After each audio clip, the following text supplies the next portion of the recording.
লোকে বলে না যে শান্তিতে আছি, সুখে আছি, কারণ সারাদিন তো দেখে আমাকে সোশ্যাল মিডিয়াতে আমি পোস্ট, তারপর বাইক রাইড, ঘুরতেছি ফিরতেছি, বাট রিয়েল লাইফে কেমন আছি সেটা তো আর সোশ্যাল মিডিয়াতে শেয়ার করা হয় না। সো মানুষে ভাবে যে সবসময় ভালো আছি, সুখী আছি, চিল মোডে ঘোরাফেরা করি। এ হচ্ছে চিল মোডে ঘোরার অবস্থা। বেসিকলি আসছি হচ্ছে জমিতে, 20 ঘন্টার মতো চাষাবাদ করবে এবারে জমি। তো এটাতে সার দেওয়ার জন্য আসছি। বাসা থেকে এ পর্যন্ত মানে আমাদের ফসলি জমিতে আসছি। বেসিকলি এটা হচ্ছে ফসলি জমি। হ্যাঁ, জুমো তো হচ্ছে না ঘামের কারণ। আর এখানে হচ্ছে মোট হবে 3 ঘন্টা, ওইখানে 8 ঘন্টা, তারপর আরেকটা আছে আরেক পাশে 6 ঘন্টা, মধ্যখানে একটা খাল আছে, খালের পাশে 3 ঘন্টা, মোট 20 ঘন্টার মতো আর কি আজকে সার দেওয়া হবে।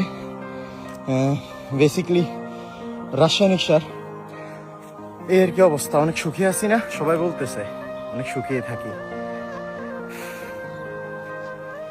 মানুষের রিয়েল লাইফ সম্পর্কে একটু ধারণা নেবেন। হ্যাঁ, সোশ্যাল মিডিয়াতে পোস্ট, তারপর ভিডিওস দেখে কখনো কাউকে জাজ করবেন না, এই আর কি। ধন্যবাদ। এটা এখন ভাবতে হবে।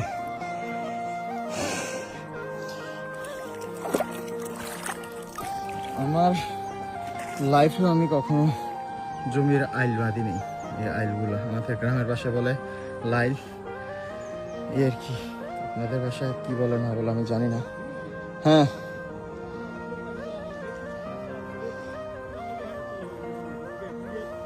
আসলে বাবা থাকাটা কত ইম্পর্টেন্ট সেটা বোঝা যায় বাবা না থাকলে। বাবা থাকা অবস্থা আমরা কখনো এগুলোর কদর করতে পারি না। এই হচ্ছে অবস্থা।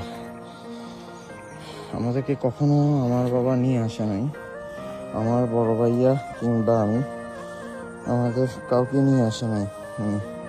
সবাই একাই করতো। হচ্ছে অবস্থা। এখন এর একটু বেঁধে দিতে হবে এই জায়গাটা। সে লাস্ট আইল বাঁধা, ওইটারও বেঁধে ফেললাম পুরাটা। হ্যাঁ, সার আমি দিচ্ছি না যদিও, কারণ হচ্ছে আমি পারি না, তাই লোক রাখলাম। এটা বাদলেই শেষ মোটামুটি আইল বাঁধা। একাতে তো পারা যায় না, তাই আপনাদেরকে ফুটেজটাও দেখাতে পারিনি। ওই জমি আইল বাঁধার সময় ওইখানে বেঁধে ফেললাম একটা।